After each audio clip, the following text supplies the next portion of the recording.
আমরা অনেকেই জানি, আবার অনেকেই জানার পরেও অবহেলা করি। তাই আপনাদের খেদমতে আজ বিষয় নির্ধারণ করলাম কুরবানির গুরুত্ব, ফজিলত এবং কুরবানির সূচনা।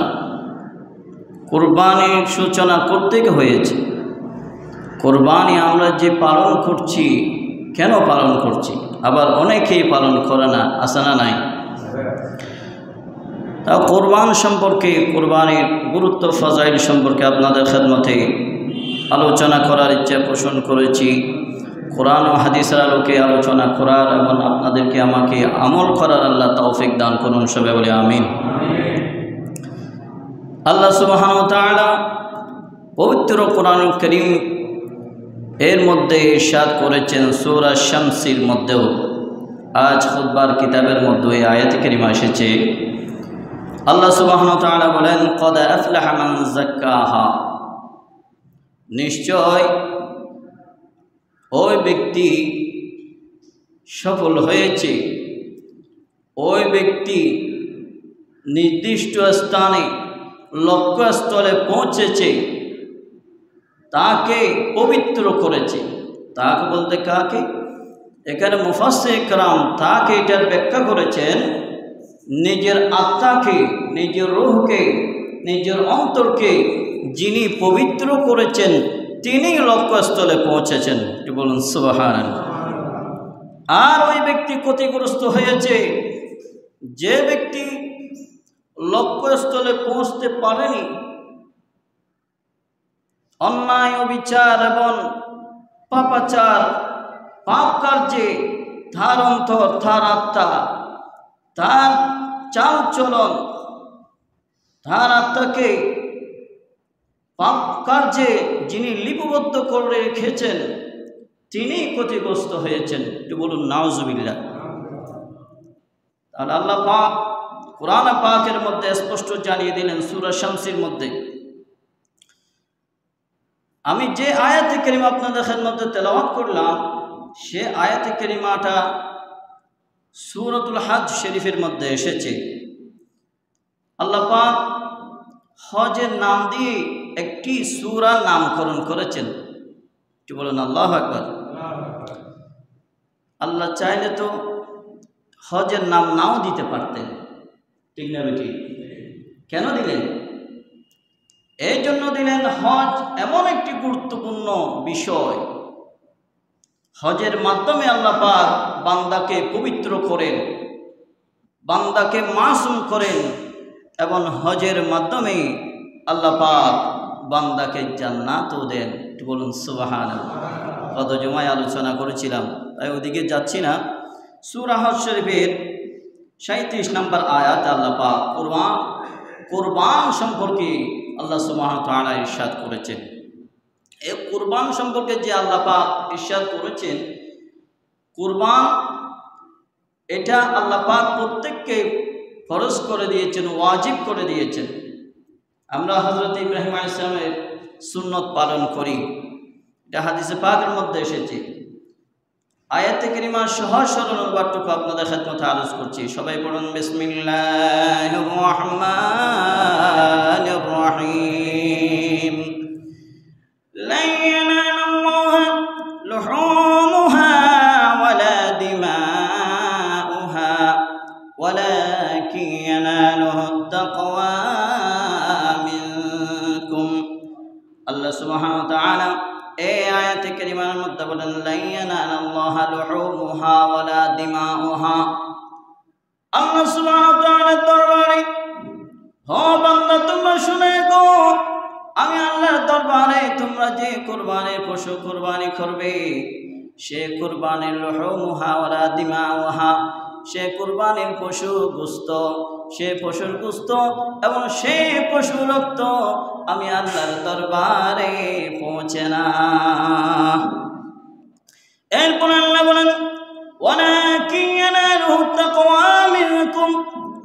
ও আল্লাহ, আপনার দরবারে গোশত পৌঁছে না, রক্ত আপনার নিকটে যায় না, তাহলে আল্লাহ আপনার দরবারে কি যায়, আপনি কি পছন্দ করেন, আপনার দরবারে কি পৌঁছে।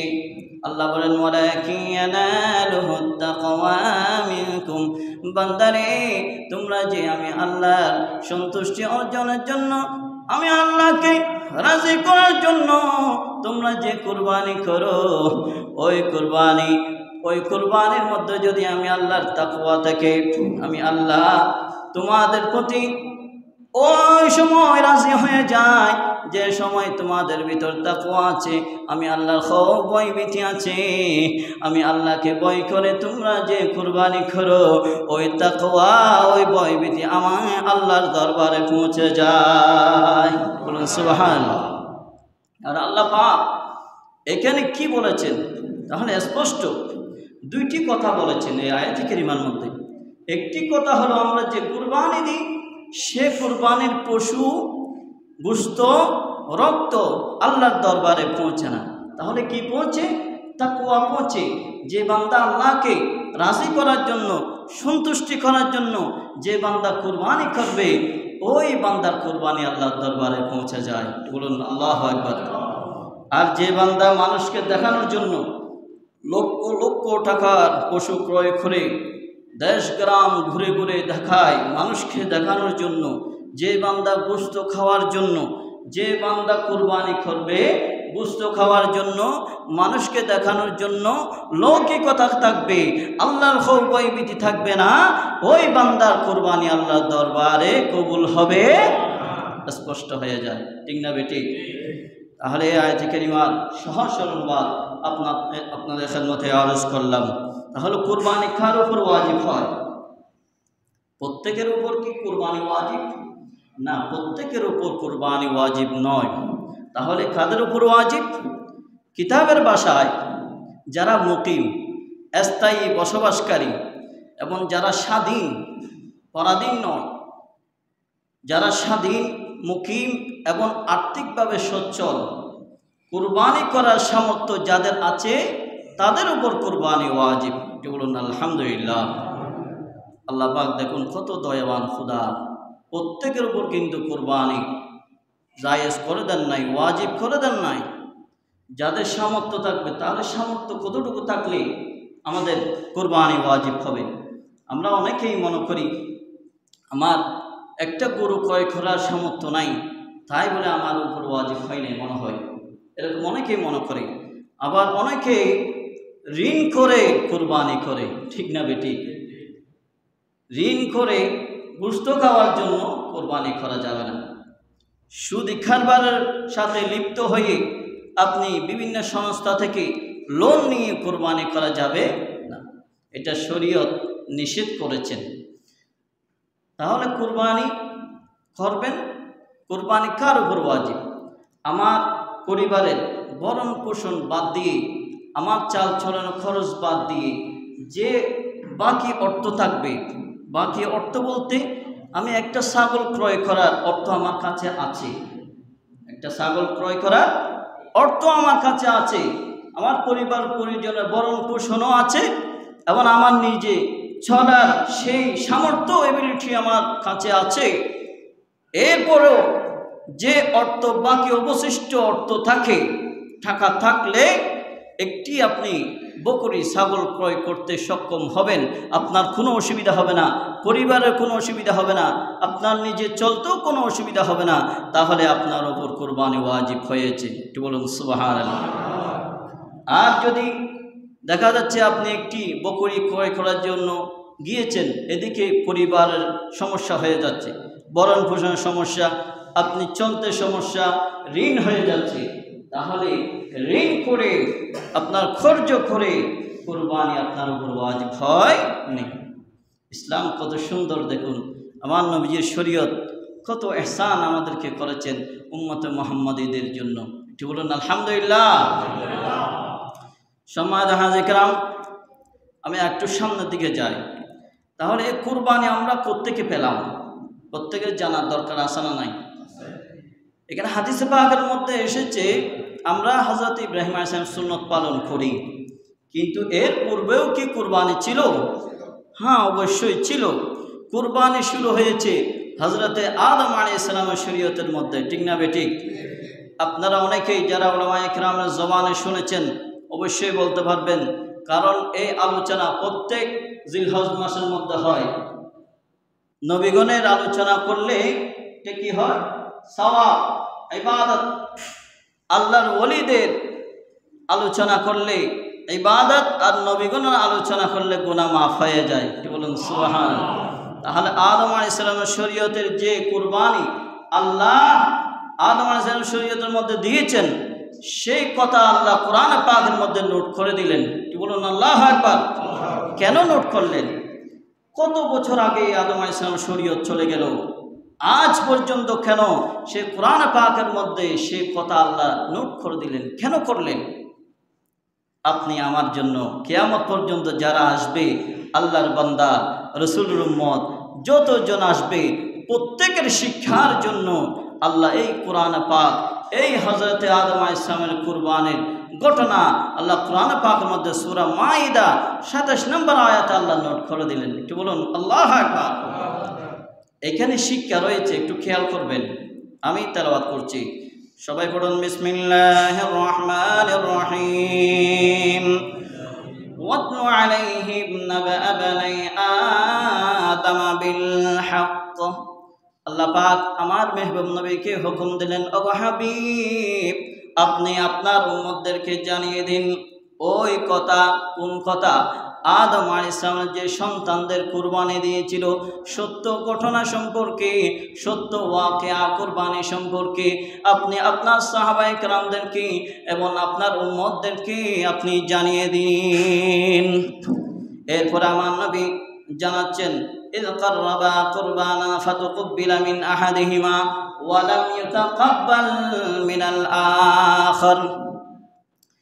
এই আয়াতে কারিমার একটি শান নজুল রয়েছে। শান নজুলটা এরকম, আমি সংক্ষেপে বলছি, বিস্তারিত বলার সময় নেই। আলোচনা এই ফজিলত সম্পর্কে যে ওয়াকিয়া বর্ণনা করেছেন, আদম আলাইহিস সালামের জোড়া জোড়া সন্তান হতো, আপনারা জানেন, ঠিক না বেঠিক? যারা একজন পুরুষ একজন কন্যা জোড়া জোড়া, তাহলে তারা ভাই ভাই, ভাই বোন, ঠিক কিনা? ভাই বোন। আদম আলাইহিস সালাম হযরতে আল্লাহ হযরতে আদম আলাইহিস সালামকে শরীয়ত দিলেন। কিরকম? আদম আলাইহিস সালামকে বললেন, আল্লাহ পাক, তোমার যে জোড়া জোড়া সন্তান হচ্ছে, প্রথম জোড়া এগুলো ভাই বোন, দ্বিতীয় জোড়া যারা আসবে তারা ভাই বোন নয়। কিরকম? প্রথম পুরুষ, প্রথমে যিনি জোড়া জন্মের মধ্যে যিনি পুরুষ জন্মগ্রহণ করেছেন উনি, এবং পরে যিনি কন্যা জন্মগ্রহণ করেছেন তার সাথে বিবাহ দেওয়া যাবে, তারা ভাই বোন নয়। এটা শরীয়ত কে করেছেন? আল্লাহ পাক। আমাদের শরীয়তের মধ্যে নয়, আবার এটা আমাদের শরীয়তের মধ্যে হবে না, এটা ক্যান্সেল হয়ে গিয়েছে। এটা আদম আলাইহিস সালাম শরীয়তের মধ্যে। এবং প্রথম জোড়া পুরুষ এবং দ্বিতীয় জোড়া কন্যার সাথে বিবাহ শাদী দেওয়ার জন্য বলেছেন। এবং কাবিল এবং হাবিল, কাবিলের সাথে যিনি জন্মগ্রহণ করেছেন কন্যা, উনি বোন, তাহলে উনি সুন্দরী মহিলা ছিল। এবং হাবিলের সাথে যিনি জন্মগ্রহণ করেছেন কন্যা সন্তান, উনি একটু কি ছিল? কালো রং ছিল, এবং একটু সুন্দর, একটু কম ছিল আর কি, কিন্তু সবার থেকে একটু সুন্দর। লাকাদ খালাকাল ইনসানা ফি আহসানি তাকওয়িম।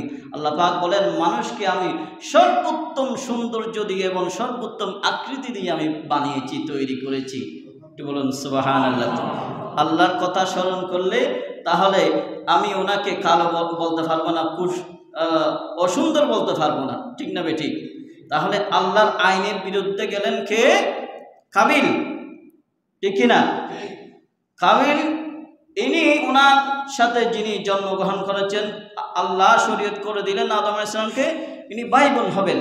তাহলে কাবিল বোনকে বিবাহ করার জন্য চাচ্ছেন, তাহলে আল্লাহ পাক বলেন না, হবে না। আদম আলাইহিস সালাম বললেন না, হবে না, তাহলে তোমরা কুরবানি দাও, দুইজন কুরবানি দাও।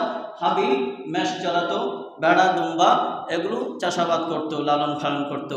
আর কাবিল কি করতো? কৃষিকাজ করতো। বলে না কি করতো? ফলমূল কৃষিকাজ করতো। তাহলে কাবিল নিয়ে আসলো কিছু ফল ফলাদি, কিছু শাকসবজি, কিছু তার বাগান থেকে কিছু নিয়ে আসলো কুরবানি দেওয়ার জন্য। এবং হাবিল তার সর্বোত্তম যিনি বকরি, ওই বকরিটা, সুন্দর বকরিটা নিয়ে আসলেন আল্লাহর দরবারে কুরবানি দেওয়ার জন্য। এখন তৎকালীন নিয়ম ছিল, যার কুরবানি কবুল হবে আপনারা জানেন কি হবে? উপর থেকে আল্লাহর পক্ষ থেকে একটি নূর এসে বা অগ্নিকুণ্ড এসে যার কুরবানি কবুল হবে ওই কুরবানির জন্তু কি করবে? ওই কুরবানির জন্তুর উপর পড়বে এবং ওই কুরবানির জন্তু পুড়ে যাবে। যার কুরবানির পশুর উপর পড়বে, বস্তুর উপর পড়বে ওই নূর আলোটা, তার কুরবানি কবুল হবে। একটু বলুন সুবহানাল্লাহ। বর্তমান যদি এই পদ্ধতি থাকতো তাহলে আপনি আমি লজ্জায় মুখও দেখাতে পারতাম না, ঠিক না বেঠিক?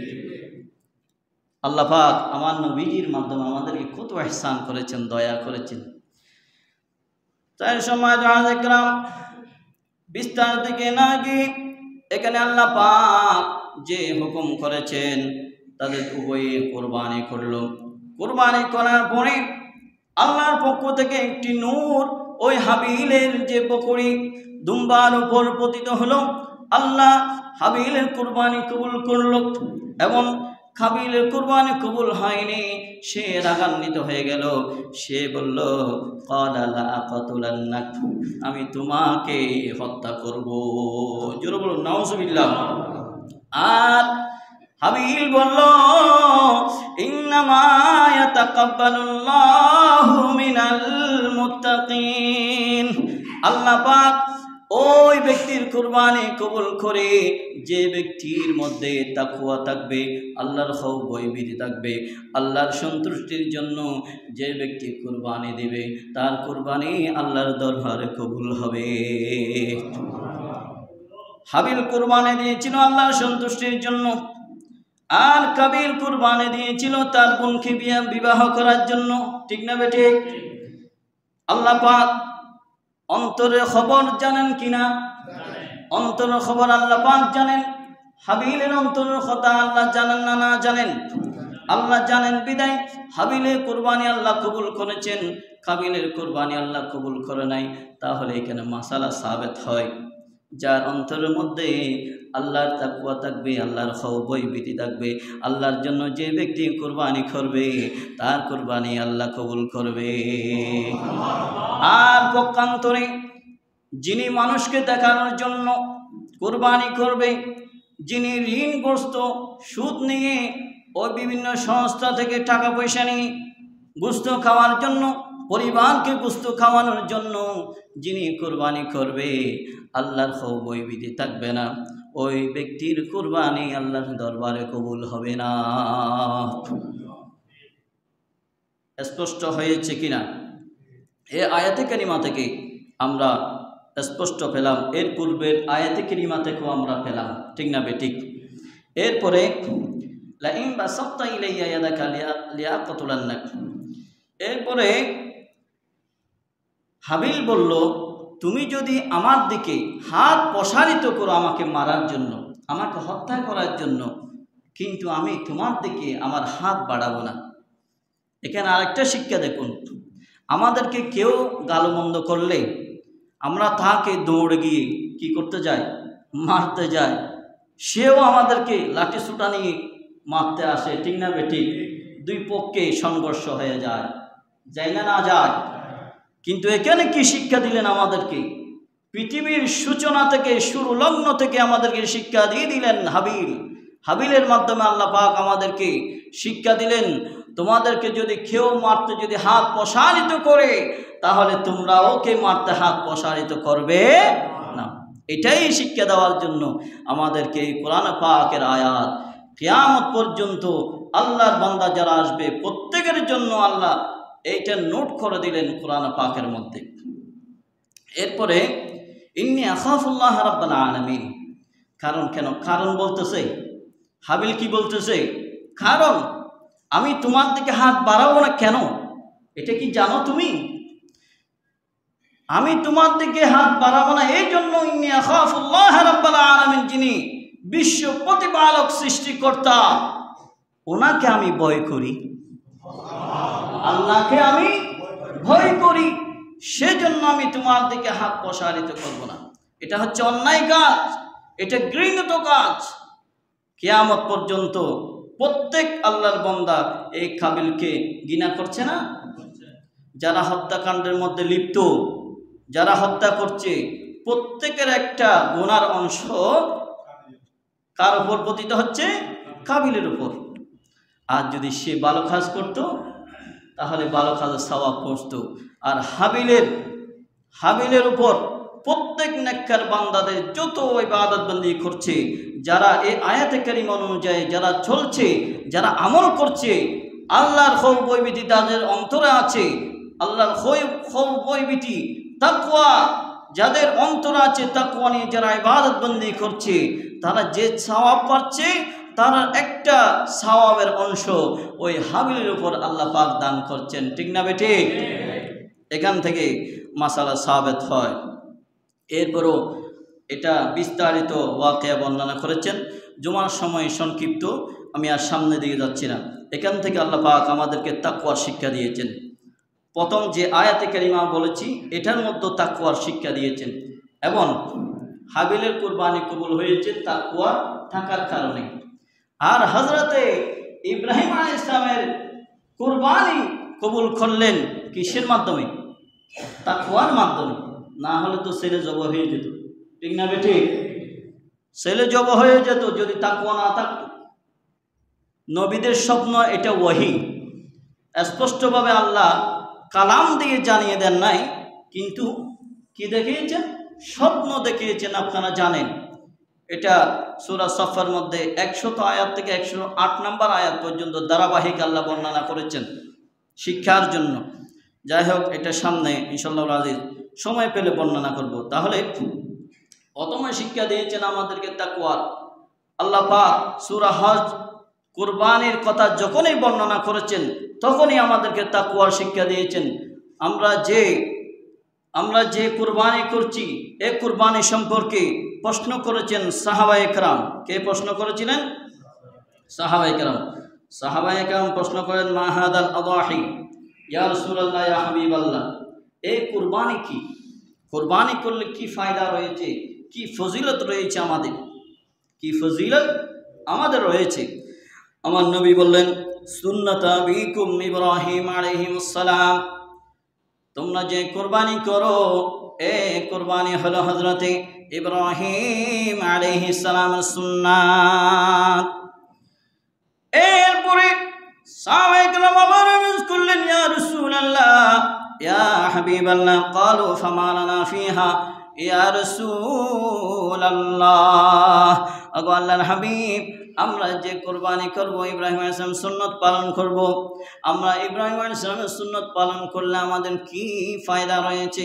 আমার নবী বললেন, ওগো উম্মত রে শোনো, তোমরা যদি ও ইব্রাহিম আলাইহিস সালাম সুন্নাত যদি পালন করো, আল্লাহ পাক আমাদেরকে আমাদের সন্তান কুরবানি দেওয়ার জন্য বলে নাই, আমাদের কি কুরবানি দেওয়ার জন্য বললেন?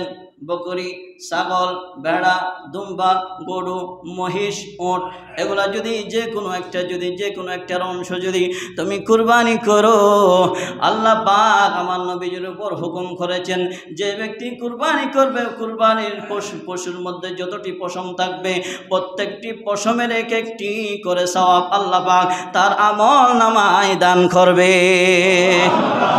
আল্লাহু আকবার।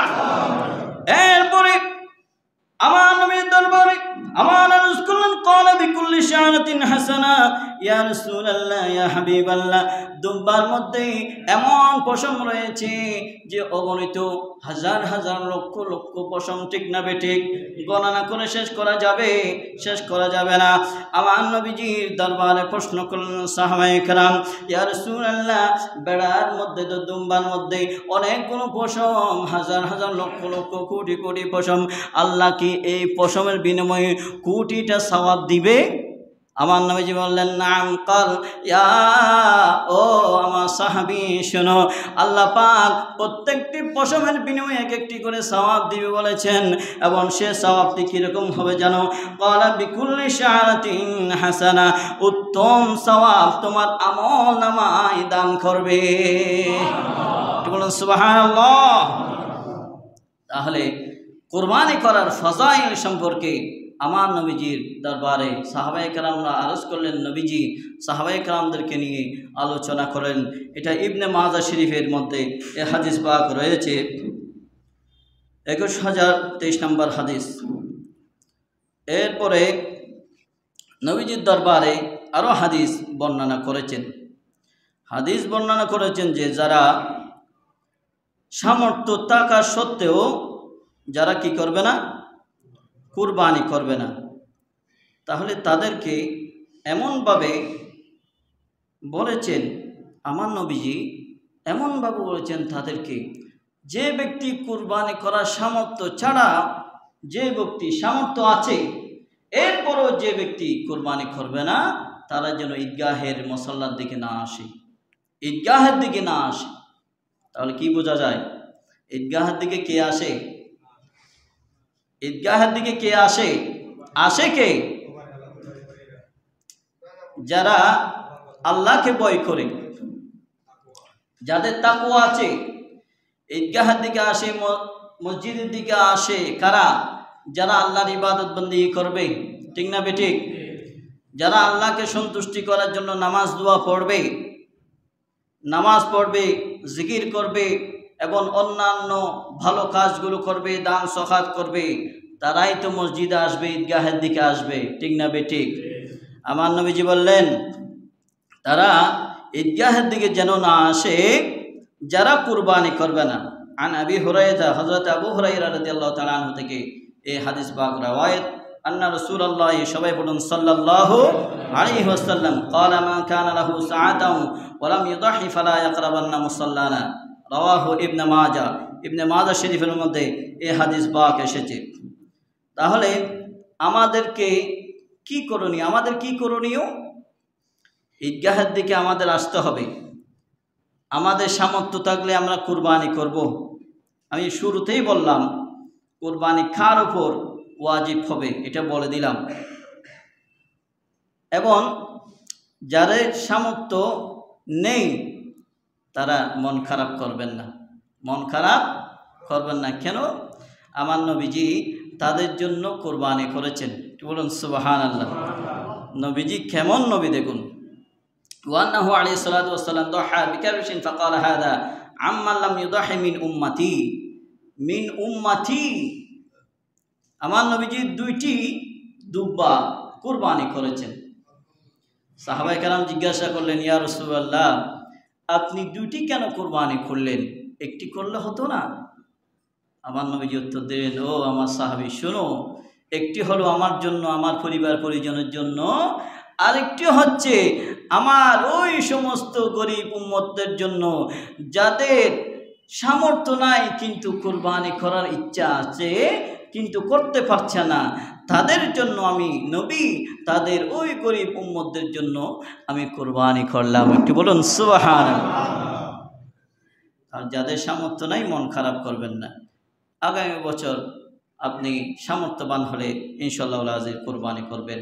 আর যাদের অবশ্যই সামর্থ্য হয়েছে অবশ্যই কুরবানি করবেন আল্লাহর সন্তুষ্টির জন্য। এরপরে আমরা কুরবানি করব। এই গোশত আমরা এখন দেখা যায় গোশতগুলো সবগুলো ফ্রিজের মধ্যে, ঠিক না বেঠিক? এদিকে গ্রাম অঞ্চলের মধ্যে নাই মনে হয়, কিন্তু শহর এলাকার মধ্যে যে বড় বড় বিশাল গরু জবে করে এবং জব করার পরে কোরবানি করার পূর্বে তারা ডিপ ফ্রিজ ক্রয় করে, ঠিক না বেঠিক? না থাকলে ডিপ ফ্রিজ নিয়ে আসে, কোরবানি করে ওই কুরবানির গোশতগুলো ডিপ ফ্রিজের মধ্যে রেখে দেয় সারা বছর, আগামী বছর কুরবানি আসার পূর্ব পর্যন্ত সে গোশত ভক্ষণ করে, ঠিক না বেঠিক? হাদিসে পাকের মধ্যে কি বলেছেন একটু হাদিসে পাকের কথা শোনাই। ওয়ান জাবিরিন আনিন নবী সাল্লাল্লাহু আলাইহি ওয়াসাল্লাম, সবাই পড়ুন সাল্লাল্লাহু আলাইহি ওয়াসাল্লাম।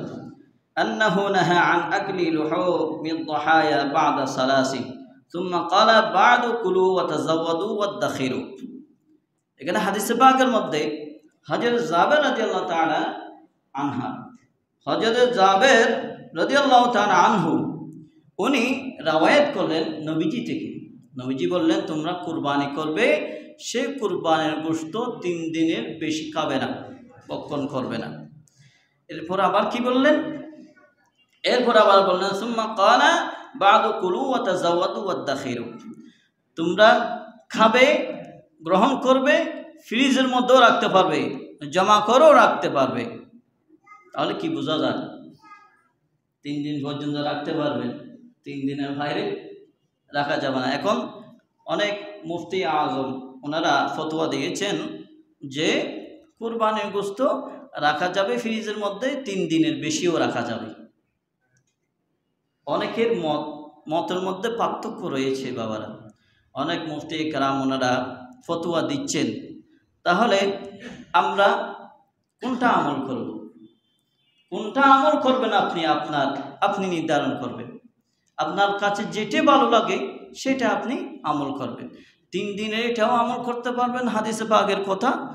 এরপরে যেটা বলেছেন যে খেতেও পারবে, জমাও করতে পারবে, এটার কথা, এটা নিয়ে তারা এই ফতোয়াটা দিচ্ছে যে 3 দিনের বাইরেও জমা করা যাবে। আপনার মন চাইলে আপনি জমা করবেন, গুনাহগার হলে আপনি হবেন, আমি তো হব না, ঠিক না বেটি? আল্লাহ চাইলে মাফও করে দিতে পারেন, আবার আল্লাহ চাইলে আপনাকে গুনাহগারও বানাইতে পারে। তাহলে আপনি হাদিসে পাকের কথা অনুসারে চলবেন। আমার কাছে যে ফতোয়াটা, যে মতটা ভালো লাগবে সেটা আমি গ্রহণ করব। আমার কাছে যে প্রথমে যেটা বলেছেন 3 দিন, এটা আমি গ্রহণ করব। এবং আপনার কাছে যদি 3 দিনের বাইরে যেটা বলেছেন, এটা কিন্তু 3 দিনের ভিতরের কথা বলেছেন।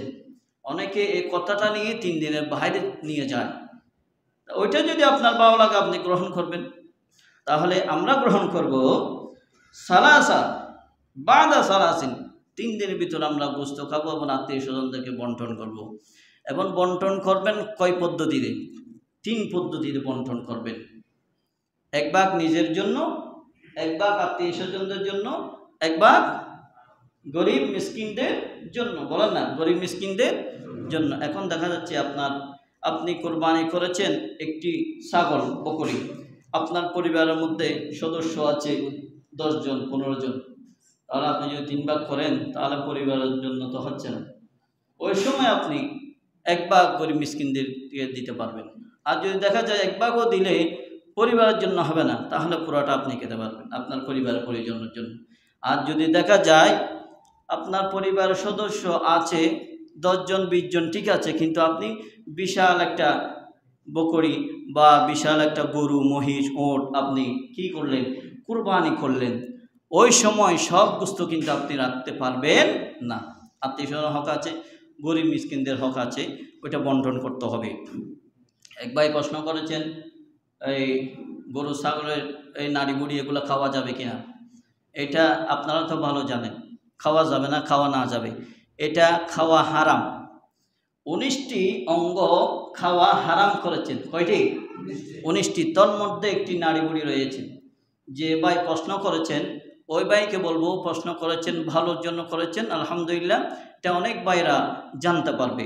তাহলে নাড়ি বুড়ি খাওয়া এটা আপনিও জানেন, আমিও জানি। তাহলে হাদিসে পাকের মধ্যেও এসেছে এবং যে ফিকহের কিতাব, ফতোয়ার কিতাবের মধ্যে আছে, ওই ফতোয়ার কিতাবের মধ্যেও লিপিবদ্ধ আছে গরু নাড়ি বুড়ি এবং গরুর, মহিষ, ছাগল, দুব্বা এবং ওট, ওগুলোর যে 19টি অঙ্গ রয়েছে, 19টি অঙ্গ খাওয়া হারাম। তোর মধ্যে নাড়ি বুড়ি রয়েছে এবং আপনি খাবেন কি না খাবেন না আপনার ইচ্ছা। আমি বলে দিলাম হারাম, আপনি যদি বলেন এটা জায়েজ, তাহলে এটা আপনার ব্যাপার। আপনি ইচ্ছা করলে খেতে পারেন, ইচ্ছা না করলে খেতে পারেন না। আপনি যদি জেনে শুনে যদি হারাম খান তাহলে আপনি গুনাহগার হবেন। আমার বলার দরকার, আমি বলে দিলাম, কেউ মনোকষ্ট নেবেন না। এবং এটা মনে করবেন না আমি কথা 2টা বলছি। কয়টা? 2টা বলি নাই, একটা বলেছি। এটা প্রথমে বলছি হারাম। তাহলে আপনার মাইন্ডের মধ্যে নিতে হবে এটা তো খাওয়া হারাম, আমি কেমনে খাবো। বাকি 18টা ইনশাল্লাহ বলবো, এখন তো সময় নেই, সময় চলে গিয়েছে। তাহলে অন্য এক সময় ইনশাল্লাহ আজিজ যদি সময় সুযোগ হয় তাহলে বলবো। এবং আরেকটা আপনাদেরকে এলান দিতে চাই, আমাদের এখানে মসজিদ কমিটি কোন আছেন, আপনারা ঈদের জামাত কয়টায় করবেন?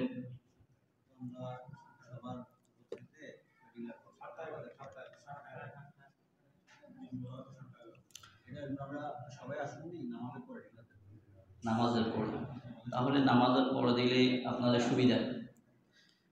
আপনারা এলান হবে এখানে, অবশ্যই এখনও সিদ্ধান্ত গ্রহণ করা হয়নি, সিদ্ধান্ত গ্রহণ করা হলে আপনাদেরকে জানিয়ে দিবেন। আল্লাহ সুবহানাহু ওয়া তাআলা আমাদেরকে কুরবানি করার আল্লাহ তৌফিক দান করুন। আল্লাহ পাক বলেন, কুল ইন্না সলাতি ওয়া নুসুকি ওয়া মাহইয়ায়া ওয়া মামাতি লিল্লাহি রাব্বিল আলামিন। আমাদের ইবাদত, আমাদের জিন্দেগি, হায়াত, মৌত, আমাদের কুরবানি সব কিছু কার জন্য? লিল্লাহি রাব্বিল আলামিন, আল্লাহর জন্য হতে হবে। আল্লাহ পাকও সে শিক্ষা আমাদেরকে দিয়েছেন 8 নম্বর পারা 9 নম্বর পৃষ্ঠার মধ্যে। আল্লাহ পাক এই আয়াত কারিমাগুলো এবং হাদিসে পাকের আলোচনা আমাদেরকে শোনা এবং আমরা শুনেছি। আল্লাহ পাক আমাদেরকে শুনে এবং আমল করার আল্লাহ তৌফিক দান করুন। সবাই আমিন। ওয়া আখিরু দাওয়ানা আলহামদুলিল্লাহি রাব্বিল আলামিন।